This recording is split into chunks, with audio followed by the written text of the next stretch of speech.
2024 সালের জুলাই আগস্টে বাংলাদেশে ক্ষমতা দখল করেছিল কারা? আমরা সবাই জানি, আমরা সবাই তাদের নামও বলি।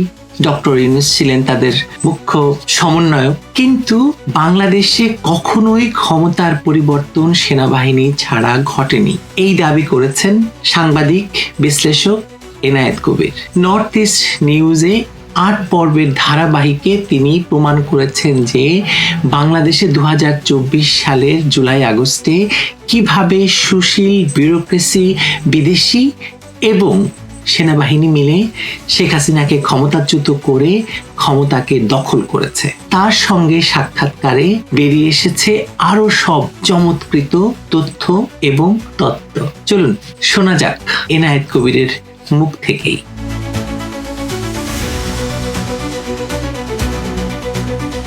ধন্যবাদ এনায়েত কবির আমার সাথে যোগ দেওয়ার জন্য। এনায়েত কবির, আপনি ৮ পর্বের একটি রিপোর্ট করেছেন ভারতের নর্থ ইস্ট থেকে প্রকাশিত একটি অনলাইনে, এবং বাংলাদেশে 2024 সালের জুলাই অগাস্টে যা ঘটেছে, এই যে ক্ষমতা দখল, এই পুরো প্রক্রিয়া নিয়ে একটা ৮ পর্বের রিপোর্ট করেছেন। এই ৮ পর্বকে ছোট করে আমার দর্শকের জন্য যদি আপনি বলেন, যতটুকু ছোট করা যায়। ৮ পর্বকে ছোট করে বলা তো খুব মুশকিল, কিন্তু আমরা যেটা চেষ্টা করেছি সেটা হচ্ছে যে নানান রকমের পারসেপশন এবং গুজব তৈরি হয়েছে। তো সেই পারসেপশন এবং গুজবগুলোকে আমরা ফ্যাক্ট ফাইন্ড করে একটা জায়গায় বুঝতে পারি কিনা, যে এই যে সব গুজব একদম শুরু থেকে আছে, যে না, প্রথমত প্রসঙ্গটা ছিল যে উনি দেশান্তরী হয়েছেন, ক্ষমতাচ্যুত হয়েছেন সাবেক প্রধানমন্ত্রী, এবং সেইটা নিয়ে কোনো পক্ষ থেকে কোনো কিছু বলা হচ্ছিল না যে কিভাবে উনি দেশ ত্যাগ করলেন, দেশান্তরী হলেন। সেইটা নিয়ে এখন পর্যন্ত কিন্তু কোনো স্পষ্ট বক্তব্য রাষ্ট্রের কোনো অর্গান থেকে দেওয়া। আমি একটা ছোট্ট প্রশ্ন করে রাখি, উনি পালিয়ে গেছেন এই যে ন্যারেটিভটা, কিন্তু আপনি বলেছেন উনি দেশান্তরী হয়েছেন, উনি দেশ ত্যাগ করেছেন, জীবন বাঁচাতে ওনাকে রেখে আসা হয়েছে। আমরা কিন্তু এটা দেখেছি যে ওনাকে সামরিক বিমানে করে রেখে আসা হয়েছে। বলুন। এইটা তো একটা পারসেপশন বা ন্যারেটিভ তৈরি করা হয়েছে, তো সেইটাই আমরা ফ্যাক্ট ফাইন্ড করার চেষ্টা করেছি যে বিষয়টা কি ঘটেছিল। এবং তার আগে প্রায় 35 দিন বা 36 দিন ধরে একটা বিষয় চলছিল, যে একটা আন্দোলন হলো। সেই আন্দোলনটা বলা হলো যে সরকারি চাকরিতে কোটা বিলোপ করার জন্য সেই আন্দোলনটা হচ্ছে, তাই তো। তো সেইটা শুরু হলো। সেইটা শুরু হওয়ার পরে এইটা কিভাবে সশস্ত্র রূপ নিল, সহিংস রূপ নিল, আমাদের অনুসন্ধানের মূল জায়গাটা ছিল এই যে প্রথমত হচ্ছে যে কিভাবে এটা সশস্ত্র রূপ নিল, আর দ্বিতীয়ত হচ্ছে যে উনি যে দেশান্তরী হলেন সেটার পিছনে কি কারণ ছিল, সেটি আমরা অনুসন্ধান করার। তো সেইখানে আমরা দেখলাম যে একটা খুবই নিরীহ কোটা বিলোপের আন্দোলনকে 15 থেকে 16 দিনের মধ্যে সহিংস আন্দোলনে পরিণত করা হলো। তো সেই সহিংস আন্দোলনের পিছনে যে বড় কারণ কি ছিল, সেটা হলো যে সরকার খুন করছে বা হত্যা করছে, এরকম একটা ন্যারেটিভ তৈরি করা হলো। এই হত্যা করছে, খুন করছে, সরকার করছে না কে করছে, সেটারও একটি অনুসন্ধানের প্রয়োজন। তো সেইখানে গত ইন্টারিম সরকারের একজন উপদেষ্টা, উনি স্বরাষ্ট্র উপদেষ্টা ছিলেন, উনি যখন বললেন যে এটা 7.62 নিয়ে উনি প্রশ্ন করলেন যে স্নাইপার এবং 7.62 বুলেট, এটা তো পুলিশের হাতে নেই, তাহলে কারা এটা ব্যবহার। তখন থেকে আমাদের একটা অনুসন্ধানের প্রক্রিয়া চলছিল। সেই অনুসন্ধান পক্ষে আমরা যেসব ভয়াবহ তথ্য পেলাম, সেই ভয়াবহ তথ্যগুলি এইরকম যে এখানে কয়েকটি গোষ্ঠী ঢুকেছে এবং সেইগুলিতে কয়েকজন সেনাবাহিনী থেকে বরখাস্ত কয়েকজন কর্মকর্তা জড়িত আছেন, কয়েকজন অবসরপ্রাপ্ত কর্মকর্তা জড়িত আছেন এবং তাদের সঙ্গে সংযোগ আছে হচ্ছে বর্তমানে বা কর্মরত কয়েকজন সেনা কর্মকর্তা। তার মানে এইটা আপনি যখন তিনটে আমরা পক্ষের কথা বলছেন। একটি পক্ষ অবসরপ্রাপ্ত সেনা কর্মকর্তা, একটি পক্ষ কয়েকজন বরখাস্তকৃত সেনা কর্মকর্তা এবং কিছু সিটিং মানে কর্মরত সেনা কর্মকর্তা, তাই তো? ঠিক। তো সেইখানে যেটা আমরা আবিষ্কার করতে পারলাম সেখানে হচ্ছে যে এক ছিলেন যে হাসিনুর রহমান, উনি সেনাবাহিনী থেকে বরখাস্ত এবং সেনাবাহিনী তাকে বরখাস্ত করেছিল যে অভিযোগে, সেই অভিযোগটা খুবই গুরুতর। এটা হচ্ছে যে আমরা সবাই মনে করতে পারি যে 2004 থেকে বাংলাদেশে ভারতের দুটি বিচ্ছিন্নতাবাদী গোষ্ঠী সক্রিয় ছিল এবং সেগুলি পরে প্রমাণিত হয়েছে। একটা হচ্ছে উলফা আর একটা হচ্ছে নাগা বিদ্রোহী। তো সেই নাগা বিদ্রোহী এবং উলফা বিদ্রোহীদেরকে যে প্রশিক্ষক ছিলেন যিনি, উনি একা নন, আরো কয়েকজন ছিলেন। তো হাসিনুর রহমান হচ্ছেন সেই বিচ্ছিন্নতাবাদী প্রশিক্ষক ছিলেন। এই অভিযোগে কিন্তু সেনাবাহিনী থেকে বরখাস্ত। তো সেই বরখাস্তের পিছনে একটা তদন্ত হয়েছে। সেই তদন্ত আপনার প্রমাণিত হয়েছে, সেই তদন্ত পর্যন্ত উনি অভিযুক্ত হয়েছেন এবং তাকে 4 বছর 3 মাস দণ্ড দেওয়া হয়েছে।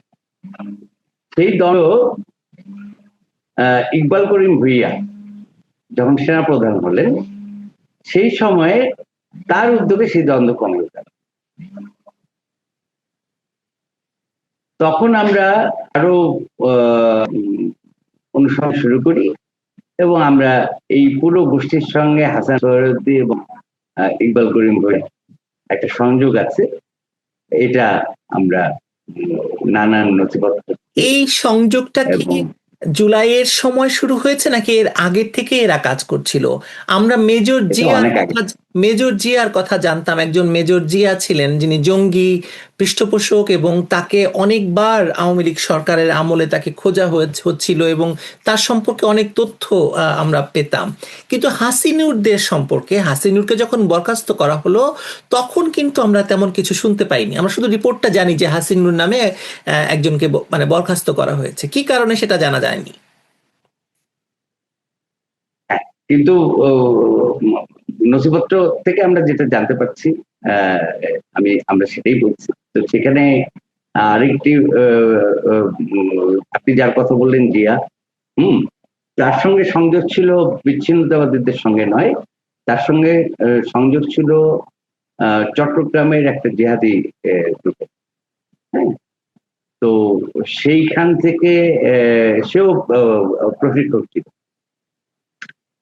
তাকেও হচ্ছে বরখাস্ত করা হয়েছিল।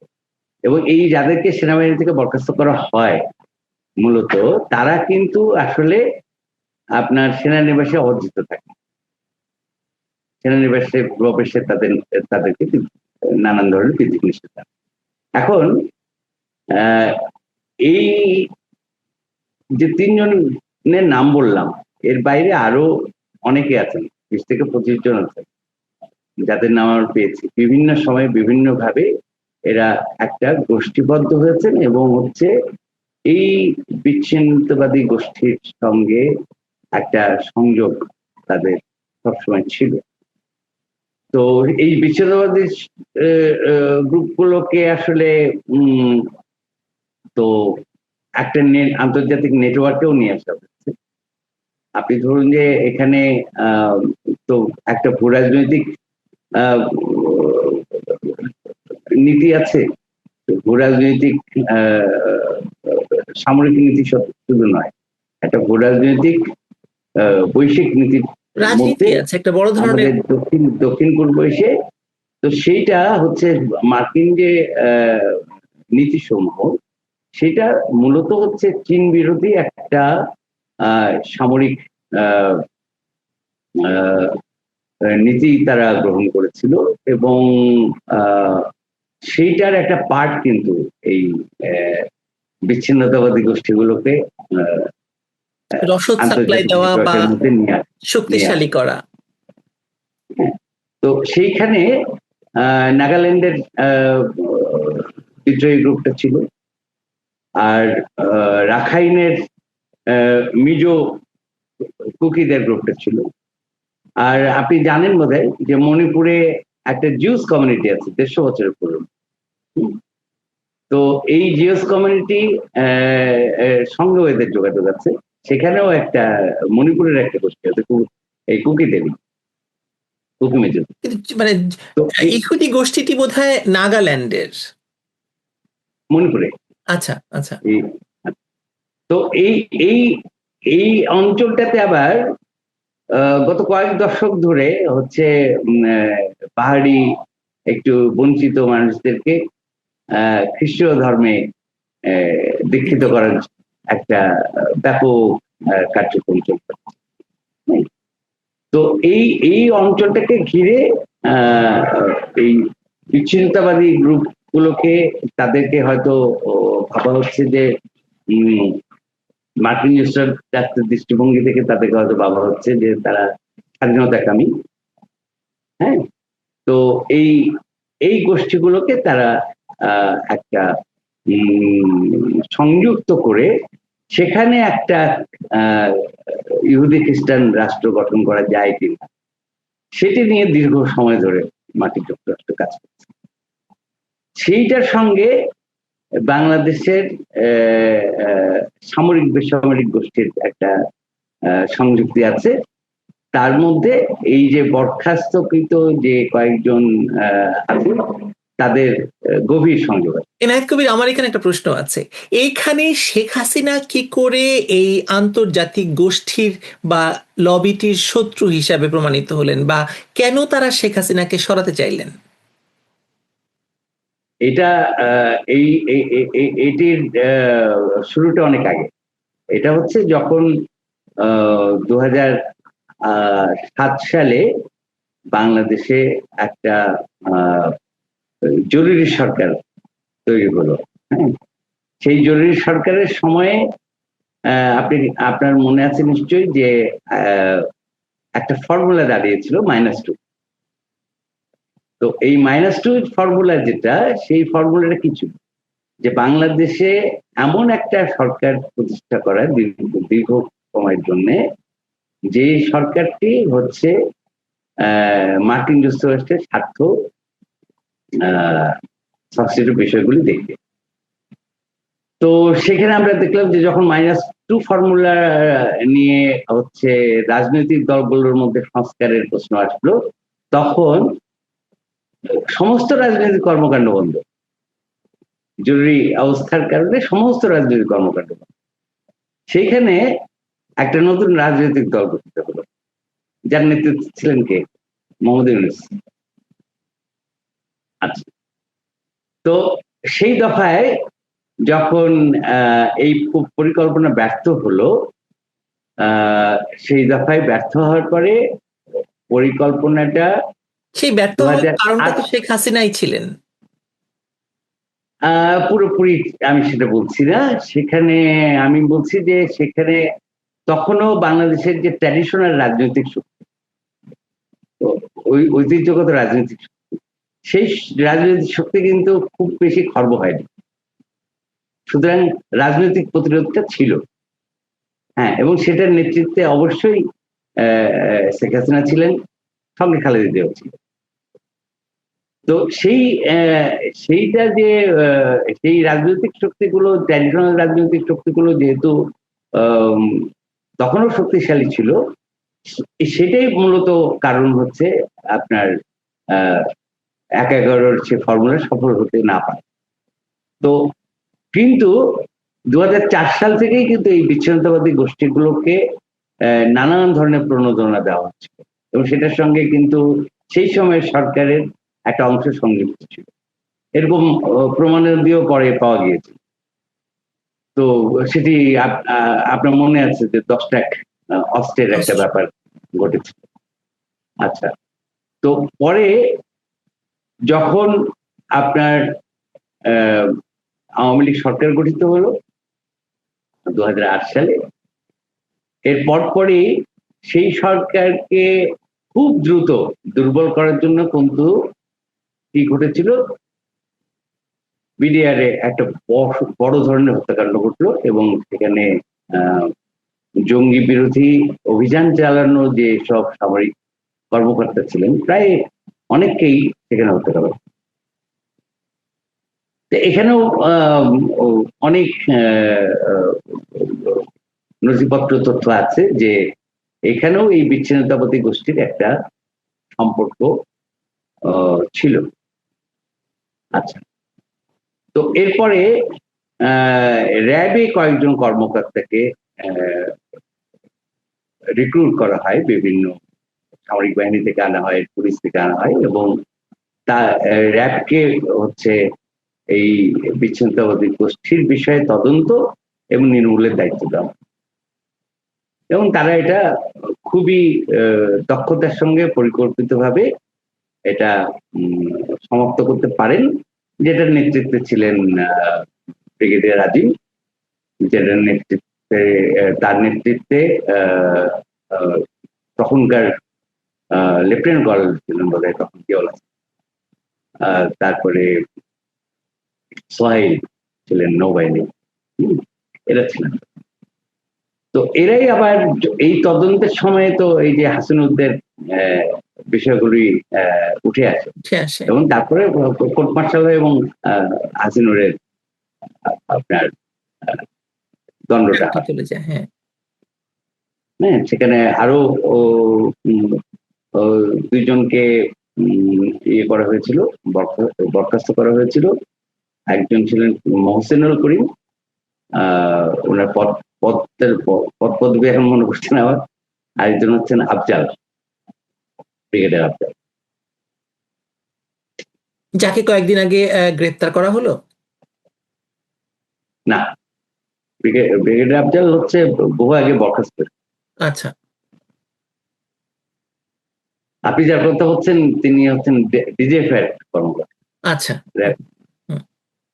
আচ্ছা, তো এই ধারাবাহিকতায় কি হলো, এই ধারাবাহিকতায় তাহলে এই যে সেই সময় গোষ্ঠীটা নির্মূল হলো। এরপরে ধরেন 2014 সালে 2014 সালে যখন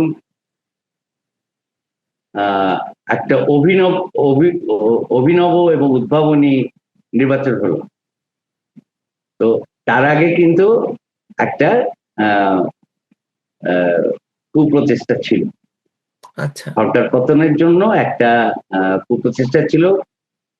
সেই উচ্চাকাঙ্ক্ষী সেনাপ্রধান তখন সামরিক বাহিনীর সেনাবাহিনীর প্রধান ইকবাল করিম ভুইয়া, এবং 9 ডিভিশনের জিওস ছিলেন তখন হচ্ছে হাসান সোহেল। তারা এই পরিকল্পনাটা করেছিলেন। এই পরিকল্পনার সঙ্গে মার্কিন যুক্তরাষ্ট্রের পৃষ্ঠপোষকতা ছিল। সেখানে তারা এটা শেয়ার করেছিলেন। তখন বিডিআর এর প্রধান ছিলেন আজিজ, প্রধান হন। হ্যাঁ, পরবর্তী সেনাপতি। আরেকজন ছিলেন হচ্ছে 33 ডিভিশনের মেজর জেনারেল জাহিদ। তাদের সঙ্গে বিষয়টি শেয়ার করেছে। তো পরে যখন এটি ফাঁস হয়ে যায়, এরপরে হচ্ছে সরকারের সুদৃষ্টি পাওয়ার জন্য তারা এই অভিনব এবং উদ্ভাবনী নির্বাচনের পরিকল্পনাটা বের করে। আচ্ছা, সেই পরিকল্পনাটা কি ছিল? আপনাকে আমি আরেকটা প্রশ্ন করতে চাই, আমি দুঃখিত আপনাকে মানে এই থামানোর জন্য। সেটা হচ্ছে, আমাকে একজন দায়িত্বশীল সেনা কর্মকর্তা বলেছেন, এবং আমি সেটা ক্রস চেক করেছি একজন সাবেক র্যাব কর্মকর্তার সাথে, পুরো শেখ হাসিনার 16 বছরে অন্তত পক্ষে 12টি কুর বা 12টি মানে ব্যর্থ কু হয়েছিল, এটা আপনি কতটুকু নিশ্চিত করবেন আমাকে? আচ্ছা, বিভিন্ন সময়ে আমরা একটা নানান একটা যদি ধরি, বিডিআর বিদ্রোহকে একটা কু হিসেবে ধরি, এটা একটা কু ছিল সবাই বলে, এবং কিন্তু এখন সেটাকে অন্য খাতে প্রবাহিত করার চেষ্টা করছে, সেখান থেকে যদি আপনি আসেন। কোনো সন্দেহ নাই যে বিদ্রোহর বিষয়টি যে সরকার পতনের জন্য একটা প্রচেষ্টা ছিল, সে ব্যাপারে কোনো সন্দেহ থাকার কোনো কারণ নেই, কারণ সেটা তদন্তে এবং নথিপত্রে প্রমাণিত। হ্যাঁ, সেটা সামরিক বাহিনী তদন্ত করেছে, কারণ সেখানে সেনাবাহিনীর আহ, বিপুল কর্মকর্তা নিহত হয়েছিলেন। সেখানে এমআই থেকে তদন্ত হয়েছে, মানে মিলিটারি ইন্টেলিজেন্স থেকে, তারপরে এনএসআই থেকে তদন্ত হয়েছে, এসবি থেকে তদন্ত হয়েছে। অনেকগুলি তদন্তে প্রায় সবগুলিরই কনক্লুশন হচ্ছে যে এটা একটা সরকার পতনের প্রচেষ্টা ছিল। কিন্তু এই 2014 সালের প্রচেষ্টাটা অনেক বড় প্রচেষ্টা ছিল, এবং সেইটা ফাঁস হয়ে যাওয়ার কারণে এই যে অভিনব নির্বাচনটা হলো, যে 150 জনকে বিনা প্রতিদ্বন্দ্বিতায় কি বলে নির্বাচিত করা, সেই কারণে তো সেই নির্বাচনটি কি বলে সাংঘাতিকভাবে প্রশ্নবিদ্ধ হলো। কিন্তু সেই সময় থেকে যেটি ঘটলো সেটি হচ্ছে যে আওয়ামী লীগের মতো একটা ট্র্যাডিশনাল রাজনৈতিক দল অনেকটা সেনা নির্ভরতার মধ্যে চলে যায়। তো সেটি একটা কৌশল ছিল বটে। নিঃসন্দেহে, নিঃসন্দেহে। তো এই যে সেনা নির্ভরতার যে বিষয়টি আসলো, সেটি হচ্ছে যে প্রায় নির্বাচন বিমুখ একটা সিচুয়েশন তৈরি করলো এটা। 2014 সালের এই ঘটনাটা প্রায় নির্বাচন বিমুখ একটা সিচুয়েশন তৈরি করলো। কিন্তু এই সময়ে আপনি আরো কিছু ঘটনা প্রবাহ পাবেন। এই ঘটনা প্রবাহ হচ্ছে, এই সময়টা কিন্তু যুদ্ধ অপরাধীদের বিচার পর্ব চলছিল। কোথায়? এই মানবতা বিরোধী অপরাধ আদালতে। সেখানে একটা গণজাগরণ হয়েছিল যুদ্ধাপরাধ বিরোধী শাহবাগে, এবং সেখানে এখন যাকে গ্রেপ্তার করা হলো এই কিছুদিন আগে, মেজর জেনারেল অবসরপ্রাপ্ত খালেদ মামুন, উনি তখন প্রতিরক্ষা গোয়েন্দা অধিদপ্তরের উনি হচ্ছেন মহাপরিচালক। তার একটা বড় ভূমিকা ছিল এই গণজাগরণের যে সমাবেশগুলি হতো, সেই সমাবেশগুলির নিরাপত্তার দায়িত্ব। তো সেই নিরাপত্তার ক্ষেত্রে উনি ব্যাপক ভূমিকা পালন করেন। তো এই যে ঘটনা প্রবাহগুলোর সঙ্গে যদি আমরা সংযুক্তি দেখি, 2014 সালের নির্বাচনের আগে পরে আগুন সন্ত্রাস হয়েছে, ব্যাপক আগুন সন্ত্রাস হয়েছে, রেল লাইন উপরে ফেলা হয়েছে। তো এইখানে যে ব্যাপক আগুন সন্ত্রাসটা হলো, সেইখানেও নানান স্বার্থ সংশ্লিষ্ট গোষ্ঠীর সংযুক্ত। তো এইভাবে এই বিষয়গুলো যদি আমরা বলি যে সূচনাটা এখানে হয়েছে। হ্যাঁ, তো এটি হয়তো সময় লেগেছে, কিন্তু তারা এই 2024 এসে সফল হয়েছে। এই গোষ্ঠীগুলি কি আমি যাদের নাম বললাম, দেখুন সবাই সংযুক্ত আছে। জি, এনায়েত কবির, শেখ হাসিনার সরকার বা আওয়ামী লীগ সরকারের খুব প্রচেষ্টা ছিল যে সেনাবাহিনীকে রাজনীতি থেকে দূরে রাখা, এবং উনি চেষ্টা করে গেছেন। আমরা দেখেছি থ্রু আউট হার, মানে ওনার শাসন আমলটা জুড়ে, পুরো সময়টা জুড়ে এটা উনি চেষ্টা করেছেন। মানে বোঝাই যাচ্ছে উনি ব্যর্থ হয়েছেন। এই কারণে, কারণ ওনার চারপাশকে ঘিরে ফেলা হয়েছিল সেনাবাহিনী দ্বারা, সেনাবাহিনী ওনাকে ঘিরে ফেলেছিল।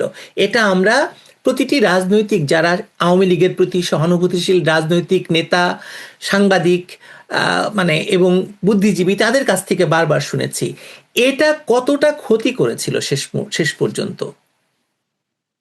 আচ্ছা, এইটা কিন্তু মানে আমি কিছুটা দ্বিমত করব এবং হচ্ছে একদম আর একটু অনেক পিছনে যাব। হ্যাঁ, সেটা হচ্ছে যে আমাদের ধরুন যে 1971 সালে আমাদের যে জাতীয় মুক্তি সংগ্রামের বিষয়টি, সেইখান থেকে আমাদের এটা সূচনা। এখানে কিভাবে সূচনা? যে জাতীয় মুক্তি সংগ্রাম সংগঠিত করেছেন হচ্ছে রাজনৈতিক নেতা, সাংস্কৃতিক নেতা। তো জাতীয় মুক্তি সংগ্রামের যে ধারাবাহিকতা, সেটা হচ্ছে 6 দফা থেকে আমরা বাঙালির আত্মনিয়ন্ত্রণ প্রতিষ্ঠার অধিকার প্রতিষ্ঠার জন্য একটি জাতি রাষ্ট্র গঠন করতে চেয়েছি। খেয়াল করবেন, আমি কথা বলছি জাতি রাষ্ট্র। আচ্ছা, এই জাতি রাষ্ট্রটাকে চ্যালেঞ্জ করা হলো 1975 সালে। কিভাবে জাতি রাষ্ট্রটাকে চ্যালেঞ্জ করা হলো? এটা যে বাঙালির আত্মনিয়ন্ত্রণের অধিকার প্রতিষ্ঠার জন্য একটি জাতি রাষ্ট্র হিসেবে গঠিত হলো, এবং 1972 সালের সংবিধানে জাতীয়তাবাদের ডেফিনেশনটা খুব স্পষ্ট, এবং সেখানে নেতৃত্ব দিল হচ্ছে আওয়ামী লীগের মতো একটি বিপ্লবী জাতীয়তাবাদী দল।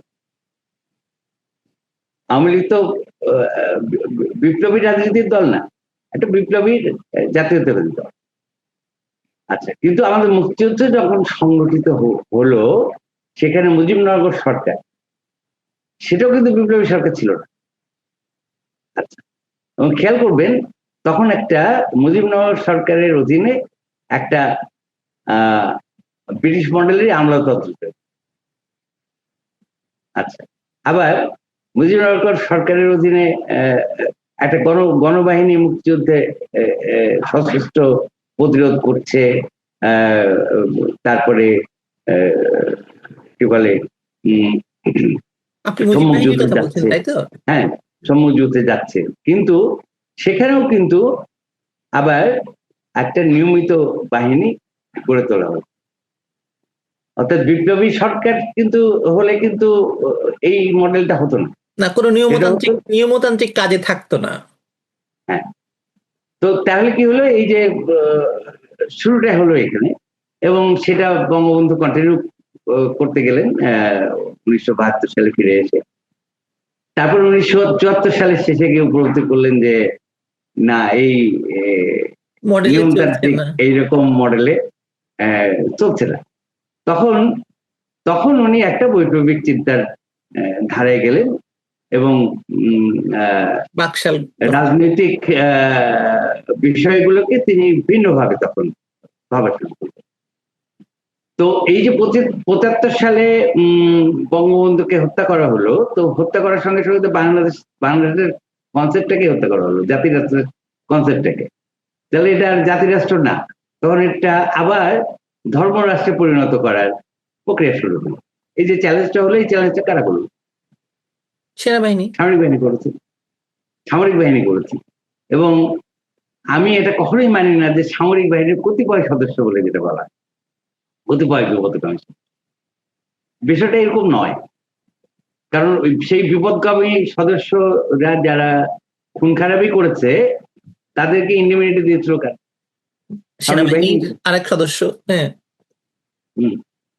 তো এই, এবং আপনি দেখুন যে এই এরপরে 50 বছর হয়েছে, কখনো এমনকি আওয়ামী লীগের রাজনৈতিক সরকার আসার পর, হ্যাঁ, এই হত্যাকাণ্ডগুলি, রাজনৈতিক হত্যাকাণ্ড, 5 জন বড় নেতা, আমাদের স্বাধীনতা সংগ্রামের সবচেয়ে উজ্জ্বলতম নেতা, তাদেরকে খুন করা হয়েছে 3 মাসের মধ্যে, এবং জেলখানায় ঢুকে খুন করা হয়েছে। এই 50 বছরের যতগুলি আপনার সেনাপ্রধান এসছেন, কেউ তো কোর্ট মার্শাল করেননি। আর দুজন রাষ্ট্রপতিকে খুন করেছে তো সেনাবাহিনী, আসলে এটা তো আমাদের স্বীকার করতে হবে।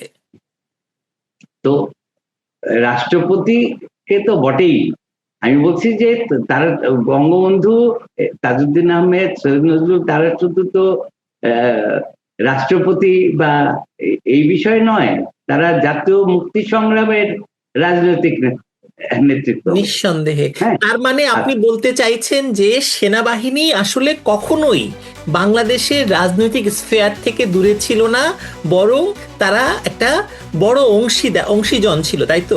আমি যদি বুঝে থাকি। 75 পর্যন্ত নিশ্চয়ই ছিল না, কিন্তু তাদের প্রচেষ্টা ছিল। আর 75 থেকে এই এখন পর্যন্ত হচ্ছে যতগুলি সরকার পদক হচ্ছে, যতগুলি রেজিম কিন্তু, সেটা আপনি নির্বাচন দিয়ে হোক আর এই আপনার রাষ্ট্র দখল করে হোক, হ্যাঁ, প্রত্যেকটি হচ্ছে তাদের সিদ্ধান্তে হচ্ছে। এখানে কোনো জনমতের কোনো বিষয় টিষয় নাই।